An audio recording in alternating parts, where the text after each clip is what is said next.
বাড়ি থেকে রেডি হয়ে বেরোতে বেরোতে বৃষ্টি চলে আসলো। ছাতাটা নিয়ে যাচ্ছি ঠাম্মার বাড়িতে রাধা মাধবের বৈষ্ণব সেবার ভোগের প্রসাদ খেতে। প্রসাদ খেতে আমার এত ভালো লাগে, হেঁটেই যাচ্ছি।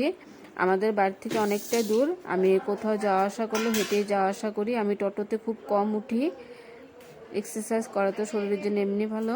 তো রাস্তা থেকে বের হয়ে শীতলা মন্দির, এটা আমি যে কোনো জায়গায় যাওয়ার সময় শীতলা মন্দিরে প্রণাম করি।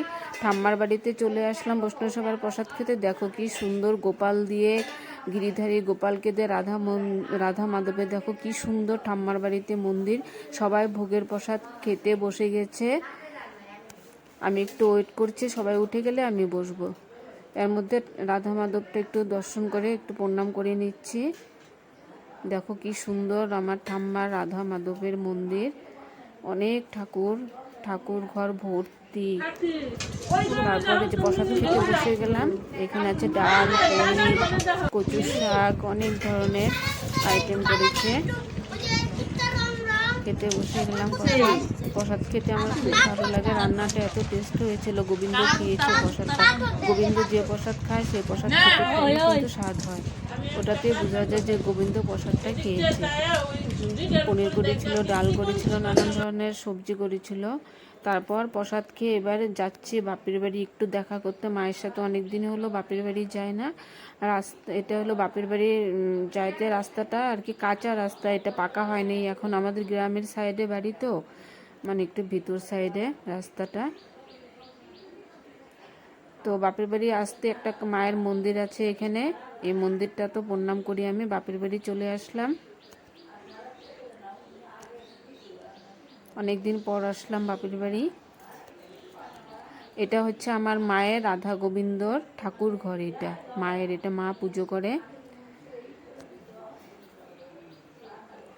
দেখো ঠাকুরকে ফ্যান দিয়ে হাওয়া খাওয়াচ্ছে, ঠাকুরের গরম লেগেছে, মা সারাদিন ফ্যান চালিয়ে রাখে গরমের দিনে। এটা হচ্ছে আমাদের সোনা বাবা লাড্ডু গোপাল, এটা আমাদের গোপাল, এটা লাড্ডু গোপাল, এটা আমার সোনা নিকিরে, হ্যাঁ সোনা নিকিরে, এটা সোনা নিকিরে।